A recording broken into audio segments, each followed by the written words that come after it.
बच्चों आज हम लोग क्लास 10 हिंदी स्पर्श भाग 2 कोर्स बी के चैप्टर नंबर 4 मैथिली शरण गुप्त द्वारा रचित मनुष्यता ये काव्य खंड के अंतर्गत आते हैं, इस पर बात करेंगे। जी हाँ, आज हम लोग इस वीडियो में इस चैप्टर को, इस कविता का कंप्लीट एक्सप्लेनेशन को देखेंगे कि इस कविता में कवि कह क्या रहे हैं। ठीक है, तो मनुष्यता कविता को आज हम लोग कंप्लीट एक्सप्लेनेशन के साथ में देखेंगे। इस कविता को मैथिली शरण गुप्त ने लिखा था और ये जो चैप्टर 4 है आपके टर्म 2 एग्जाम से रिलेटेड है। कहने का तात्पर्य कि आपके टर्म 2 एग्जाम में ये चैप्टर आने वाला है, इसीलिए एग्जाम के पॉइंट ऑफ व्यू से ये चैप्टर बहुत ही ज़्यादा इम्पोर्टेंट है। तो आप लोग ध्यान से देखिएगा और हाँ, वीडियो को कंप्लीट जरूर देखिए ताकि आपको चीज़ें समझ में आए। जब आप एग्ज़ाम पर जाएंगे तब अगर आपने इस वीडियो को भी देख लिया, आंसर क्वेश्चन को आपने नहीं पढ़ा, आंसर क्वेश्चन वाला वीडियो को नहीं देखा, लेकिन एक्सप्लेनेशन वाला वीडियो को देख लिया, तब आपके लिए हेल्पफुल रहेगा। आप जब एग्ज़ाम में बैठेंगे तो आपको चीज़ें याद आएगी कि सर ने ये बताया था, तो आप खुद से भी, स्वयं से भी आंसर को क्रिएट कर लिख सकेंगे। इसीलिए वीडियो को कंप्लीटली देखिएगा। ठीक है, मैथिली शरण गुप्त जी का जन्म जो है 3 अगस्त 1886 को चिरंगांव नामक स्थान में हुआ था, जो वर्तमान में उत्तर प्रदेश में स्थित है। बच्चों ये जो मैथिली शरण गुप्त है ये हिंदी लिटरेचर के, हिंदी साहित्य के बहुत ही इंपॉर्टेंट वाले कवि है। अगर आप आगे चलकर हिंदी एज ए सब्जेक्ट लेने वाले हैं तब तो इनको बहुत ही ध्यानपूर्वक के साथ पढ़िएगा। ऐसा कोई सेमेस्टर नहीं है, ऐसा कोई एग्जाम नहीं है जहां इनसे रिलेटेड प्रश्न पूछे नहीं जाते हैं। मैथिली शरण गुप्त को राष्ट्र कवि के रूप में भी जाना जाता है। इनको राष्ट्र कवि के नाम की ख्याति कैसे मिली? इन्होंने एक रचना लिखी थी भारत भारती, जो इनकी काव्य संग्रह है। 1986 कौन सा समय था? जब हमारे देश पे ब्रिटिश शासन कर रहे थे, मतलब ब्रिटिश लोग हमारे देश को शासन कर रहे थे।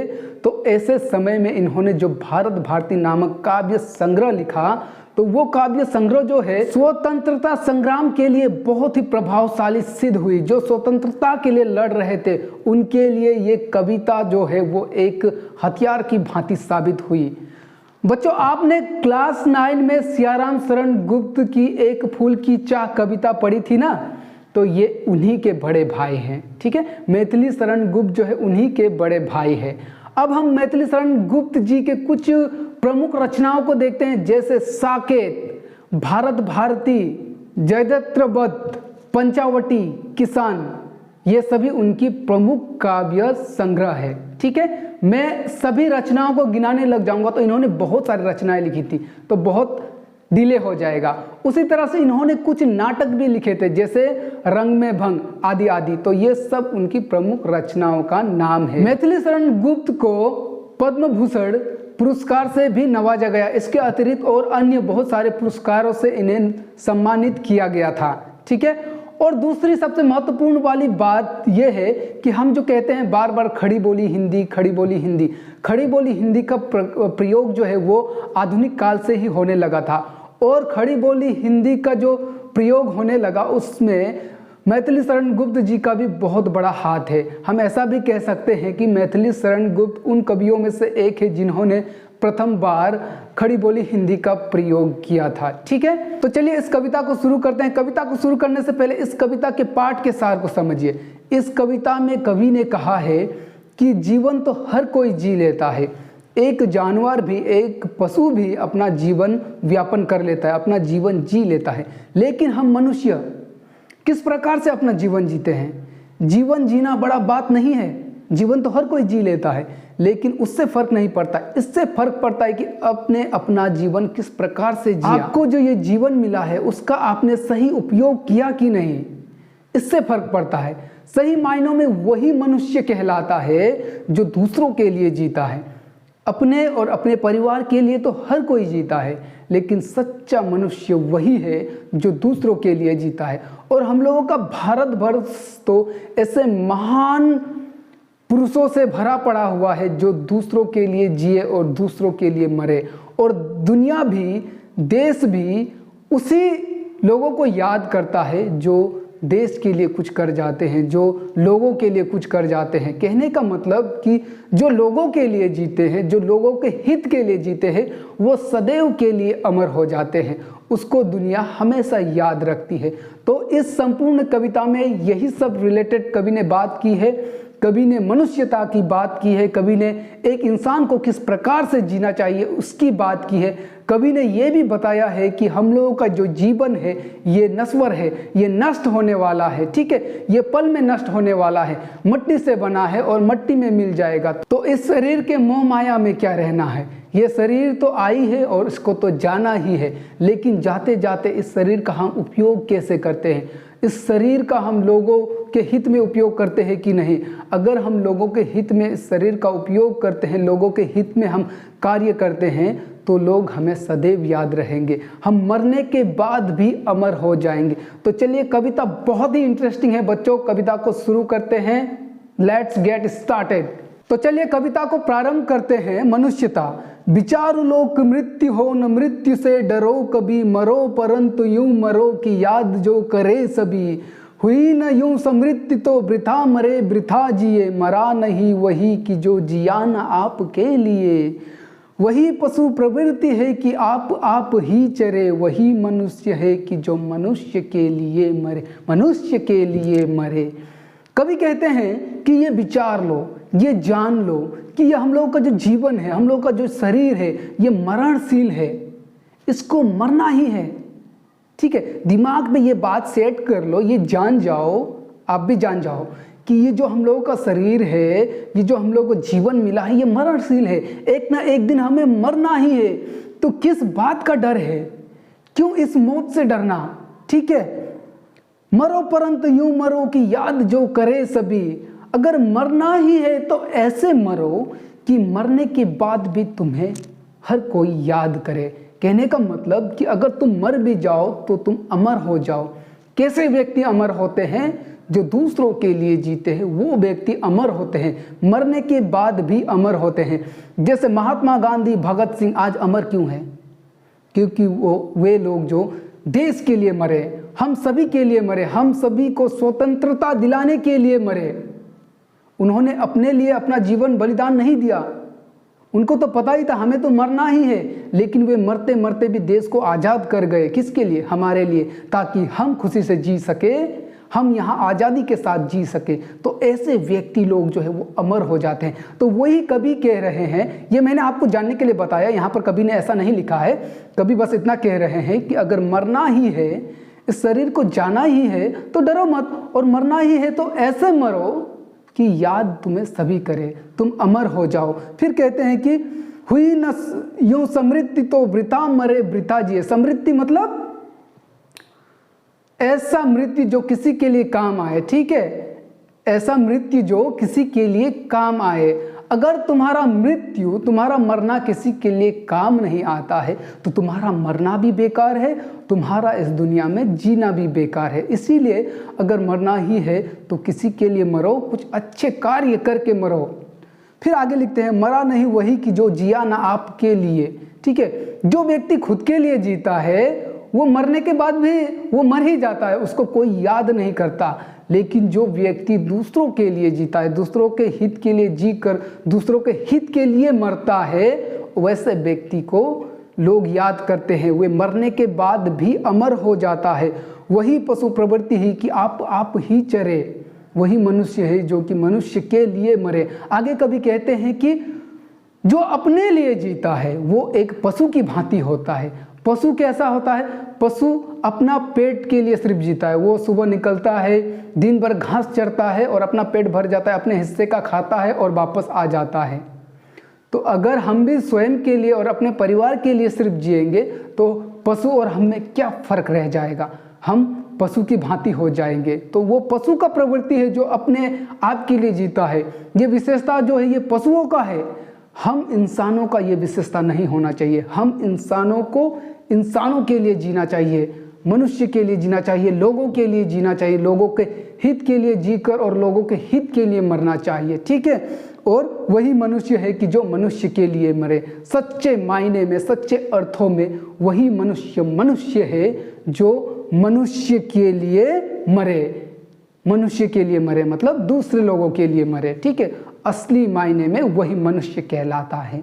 आगे कवि लिखते हैं, उसी उदार की कथा सरस्वती बखानती, उसी उदार से धरा कृताज भाव मानती, उसी उदार की सदा सजीव कृति कूजती, तथा उसी उदार को समस्त सृष्टि पूजती। अखंड आत्म भाव जो असीम विश्व में भरे, वही मनुष्य है कि जो मनुष्य के लिए मरे, मनुष्य के लिए मरे। कवि कहते हैं कि सरस्वती, सरस्वती कौन? पुस्तक, ठीक है। तो ये पुस्तक भी उसी लोगों की जीवन की कथा को व्याख्यान करती है जो लोगों के लिए मरे, जिन्होंने जीते जी भी लोगों के हित के लिए कार्य किया और मरते मरते भी लोगों के हित के लिए कार्य करके गए। तो ऐसे महान पुरुषों की कथा की व्याख्यान करती है ये पुस्तकें। जैसे फॉर एग्जाम्पल आज हम लोग मैथिली शरण गुप्त जी को पढ़ रहे हैं। इनको हम पुस्तक में क्यों पढ़ रहे हैं? क्योंकि इन्होंने जितनी भी रचनाएं लिखी वो देश के हित में लिखी। इन्होंने जो भी रचनाओं को लिखा उस रचनाओं में कहीं ना कहीं देश के हित में बात की गई है, इसीलिए आज हम इन्हें पढ़ पा रहे हैं। उसी तरह से महात्मा गांधी, भगत सिंह, APJ अब्दुल कलाम, ये जितने भी महान पुरुष हैं उनको आज हम पुस्तकों में क्यों पढ़ते हैं? क्योंकि इन्होंने कहीं ना कहीं देश के लिए अपना जीवन को समर्पण किया है, इसीलिए आज हम पुस्तक में, इस सरस्वती में हम उनको पढ़ते हैं, ठीक है। फिर कहते हैं कि उसी उदार की से धरा कृताज भाव मानती, तो उसी उदार वाले व्यक्ति, ईमानदार दयालु वाले व्यक्ति जो लोगों के हित के लिए जिए, लोगों के हित के लिए मरे, उसकी उदारता की कथा धरती हमेशा करती है। धरती जो है, धरा जो है, उसी की गुणगान करती है। और ऐसे महान पुरुषों का ये धरती भी आभारी है और हम सब भी उन सभी के आभारी है, ठीक है। तो ऐसे महान पुरुषों की जो कृति होती है, जो उनके अच्छे नाम होते हैं, कृति मतलब उनका अच्छा नाम, ठीक है, तो ये गूंजती रहती है, इसलिए हम भी सुनते रहते हैं। आप और हम भी उनकी बलिदान की कथा, उन्होंने देश के लिए क्या किया, हमारे लिए क्या किया, वो सब हम पढ़ते हैं, पुस्तकों में पढ़ते हैं ना। तो उनकी कृति जो है हमेशा गूंजती रहती है। फिर आगे कहते हैं उसी तथा उसी उदार को समस्त सृष्टि पूजती, तो उनकी उदारता को न केवल आप और मैं बल्कि अपितु समस्त सृष्टि, ठीक है, संपूर्ण सृष्टि उनकी उदारता की पूजा करती है, उनको पूजती है। अखंड आत्मभाव जो असीम विश्व में भरे, जो मनुष्य, ऐसा मनुष्य जो एकता को संपूर्ण विश्व में फैलाता है, ठीक है, वो मनुष्य कहलाता है। और ऐसा मनुष्य ही मनुष्य कहलाता है जो दूसरों के लिए मरता है, मरते मरते दूसरों के हित के लिए कार्य कर जाता है। आगे कवि लिखते हैं, सुधार्थ रंति देव ने दिया करस्त थाल भी, तथा ददीची ने दिया प्रदार्थ अस्ति जाल भी। असी नर क्षितिज ने सोमास दान भी किया, सहर्ष बीड़ कर्ण ने शरीर चर्म भी दिया। अनित्य देह के लिए अनादि जीव क्या डरे, वही मनुष्य है कि जो मनुष्य के लिए मरे, मनुष्य के लिए मरे। कवि ने इन पंक्तियों में उन महापुरुषों की बात की है जिन्होंने लोगों के लिए अपना प्राण तक भी बलिदान दे दिया। उन महान पुरुषों की एग्जाम्पल देते हुए कवि हमसे कह रहे हैं, रंती देव, उसके बाद ददीची तथा असिनर राजा और वीर कर्ण के एग्जाम्पल से आपको समझाया गया है। कवि कह रहे हैं कि ये सब महान पुरुष है, इनकी कथा को आपको शॉर्ट में बता रहे हैं, तो मैं भी बहुत ही शॉर्ट में आपको इनकी कथा सुनाता हूँ। रंती देव जो है वे एक चंद्रवंशी राजा के पुत्र थे जो बहुत ही दयालु थे। तो उन्होंने अपना संपूर्ण राज्य जो है लोगों को दान में दे दिया और स्वयं अपने परिवार को लेकर जंगलों में भिक्षा मांग कर जीवन यापन करते थे। तो एक बार क्या हुआ, 48 डेज तक इन सभी को अपने परिवार के साथ जो रंती देव घूम रहे थे उनको खाना नसीब नहीं हुआ, ना खाना ना पानी। तो 48 डेज तक लोग बिना खाए पिए कैसे रह सकते हैं, सोच के देखिए आप। तो हम तो शायद रह ही नहीं पाए, तो वो लोग 48 डेज तक भूखे थे। तब उन्हें किसी प्रकार से खाना नसीब होता है, ठीक है, तो भोजन नसीब होता है। जब वो अपने परिवार के साथ भोजन करने को होते हैं तब क्या होता है कि ऋषि मुनि लोग आ जाते हैं और उनसे कहते हैं कि हमें भोजन कराइए। तो रंती देव लोग जो है वे अपने परिवार को और खुद स्वयं खाना ना खाकर, जो कि 48 डेज से भूखे थे। देखो, एक दौलत और शोहरत को दान में दे देना अलग बात होता है, लेकिन जो व्यक्ति कई दिनों से भूखा होता है वो एक अपना खाना को किस तरह से लोगों को दे, ये बहुत बड़ी बात होती है। तो फिर भी वो ऋषि मुनियों को भोजन कराता है। उसके बाद बचा कुचा भोजन होता है, उसको वो करने ही वाला होता है कि फिर एक शूद्रास, छोटे नीच वर्ग का जाति उससे आके कहता है कि मैं बहुत दिनों से भूखा हूँ, तो फिर वो उसको भी भोजन का थाली दे देता है, अपने हाथ में आया हुआ थाली भी वो उसको दे देता है। उसके बाद बचा कुचा जो कुछ भी होता है उसको वो परिवार समेत खाने को होता है। फिर एक चंडाल बहुत सारे कुत्ते को लेकर आ जाता है और कहता है कि मेरे जानवर और मैं बहुत दिनों से भूखे हैं, कृपया हम नीच वर्ग के लोगों का सहायता करें। तब वो सब कुछ उसको खिला देता है और स्वयं भूखा ही रह जाता है। अब उनके पास खाने के लिए कुछ नहीं बचा है, बस पीने के लिए मुट्ठी भर पानी बचा होता है। वो पानी को भी पीने जा रहा होता है कि एक चंडाल आता है और कहता है कि मैं कई दिनों से प्यासा हूँ, तो वो पानी भी वो उसको दे देता है और स्वयं भूखा प्यासा रह जाता है। वास्तव में भगवान शिव, ब्रह्मा और विष्णु मिलकर उसकी परीक्षा ले रहे होते हैं। तो इस तरह से रंती देव ने कई दिनों के भूखे होते हुए भी अपना भोजन लोगों को दान कर देता है। तो ये एग्जाम्पल देकर कवि ने समझाया। दूसरा एग्जाम्पल है दधीची का। दधीची जो है एक ऋषि मुनि होते हैं, तो वो तपस्या कर रहे होते हैं और ये बहुत ही दयालु स्वभाव के होते हैं। तो भगवान इंद्र, देवराज इंद्र को ऐसा प्रतीत होता है कि ये शायद मेरे स्वर्ग लोक पर कब्जा करने वाले हैं, तो वो उसको मारने का प्रयास भी करते हैं, लेकिन उनकी शक्ति के आगे उनकी एक नहीं चलती और वो उनका कुछ नहीं बिगाड़ पाते हैं। तो एक बार क्या होता है, देवराज इंद्र के स्वर्ग लोक पर राक्षस लोग आकर कब्जा कर लेते हैं। तो देवराज इंद्र सहायता के लिए भगवान ब्रह्मा के पास जाते हैं और उनसे सहायता मांगते हैं। तब भगवान ब्रह्मा उनसे कहते हैं कि ऋषि मुनि दधीची, सॉरी मैं दधीची का नाम भी भूल गया, तो दधीची का शव, उनके मरने के बाद जो उनका शव बचता है, शरीर बचता है, उसके हथियार, बनाए गए हथियार से ही उस राक्षस का तुम वध कर पाओगे, उस पर विजय प्राप्त कर पाओगे। तो देवराज इंद्र को पश्चाताप भी होता है और फिर भी वो संकोच के साथ उसके पास जाता है और उनकी पूरी कथा सुनने के बाद दधीची स्वयं एकदम खुशी खुशी हंसते हंसते अपना पूरा शरीर त्याग देते हैं और उनके शरीर की हड्डियों से देवराज इंद्र का वज्र बनता है और उससे वे राक्षसों को हराकर फिर से अपना स्वर्ग लोक को वापस लेता है। तो इस तरह से उन्होंने अपना शरीर को भी न्योछावर कर दिया। ठीक है, किसी के मांगने पर उन्होंने अपना शरीर के हड्डियां तक भी लोगों को दे दिया। तो ये इतने दयालु थे और ऐसे लोग कहाँ को जाते हैं? स्वर्ग को जाते हैं। और आज हम उनकी कहानी सुनते हैं। ठीक है, क्यों सुनते हैं? क्योंकि ये महान थे। ठीक है, फिर तीसरा एग्जाम्पल है असिनर राजा का। असिनर राजा जो है ये भी बहुत ही दयालु होते हैं। एक बार क्या होता है कि देवराज इंद्र और अग्निदेव मिलकर इनकी परीक्षा लेने के लिए कबूतर और बाज का रूप धरकर उनके पास जाते हैं। बाज कबूतर को खाता है तो कबूतर उड़ते उड़ते उनके पास पहुंचता है और उनसे सहायता मांगता है कि मेरे प्राणों की रक्षा करे। ये बाज जो है मेरे प्राण लेने को है, मुझे खाने वाला है।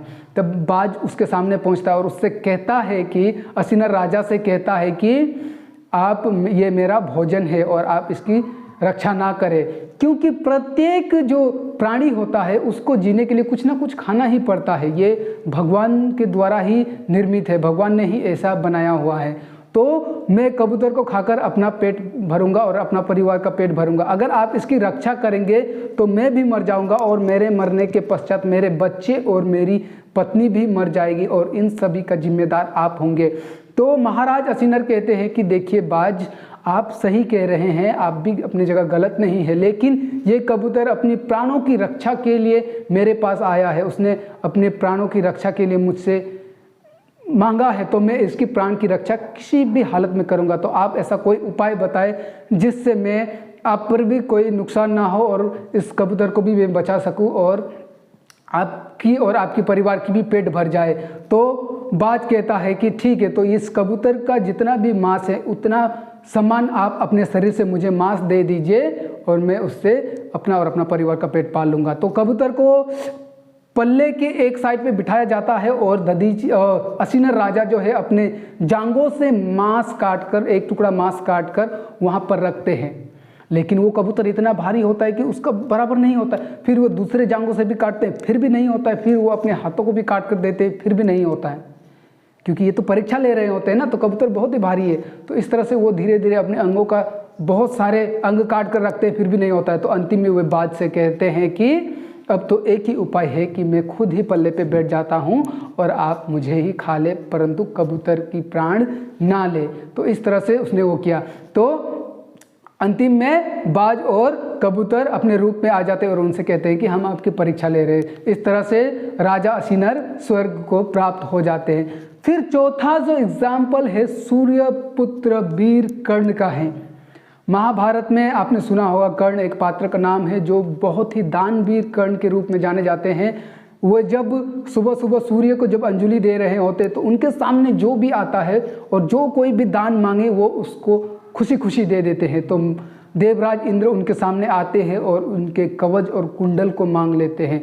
तो वो जो कवच होता है उनके शरीर से चिपका होता है और उनकी वो रक्षा कवच होती है। फिर भी वे उसे काट कर पूरे लहू से लाल हो जाते हैं और अपना कुंडल और कवच को दान कर देते हैं। तो ये 4 एग्जाम्पल देखकर कवि ने हम सभी को महापुरुषों की कथा सुनाकर कहा है कि मनुष्य को ऐसा होना चाहिए, एक सच्चे मनुष्य को इस तरह से जीना चाहिए और मरते मरते भी इस प्रकार से मरना चाहिए। फिर आगे कहते हैं कि अनित्य देह के लिए अनादित जीव क्या डरे।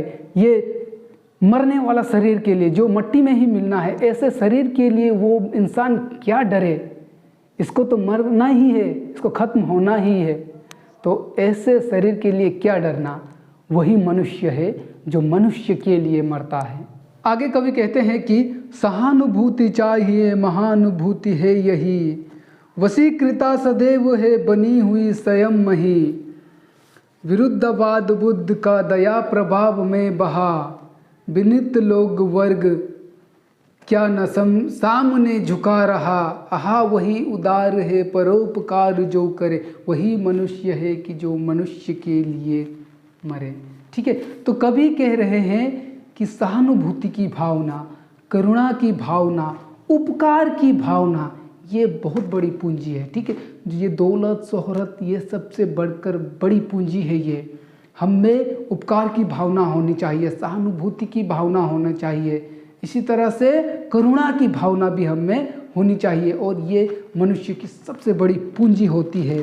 ठीक है, फिर आगे कहते हैं कि गौतम बुद्ध ने पुरानी परंपराओं को, पुरानी मान्यता को तोड़कर नए परंपराओं का निर्माण किया, लोगों में प्रेम की स्थापना की, दया की भावना की स्थापना की। इसीलिए आज हम सभी उनको याद करते हैं और भगवान के रूप में उनको पूजते हैं। तो ऐसे व्यक्ति ही उद्धार होते हैं। ठीक है, फिर कहते हैं कि उदार परोपकार, जो लोग परोपकार करते हैं, ठीक है, जो लोगों के ऊपर उपकार करते हैं वही मनुष्य कहलाता है। और ऐसे मनुष्य ही मनुष्य होता है जो दूसरों के लिए मरते हैं और दूसरों के लिए जीते हैं। ठीक है, आप जी भी रहे हैं तो दूसरों के हित के लिए जिए, दूसरों की भलाई के लिए जिए और मरते मरते भी इस जीवन का कुछ उपयोग करके जाए, लोगों के लिए मरे, ताकि आप मरते मरते भी अमर हो जाए। ठीक है, आगे कवि कहते हैं, रहो न भूल के कभी मदांत तुच्छ वित्त में, सनात जान आपको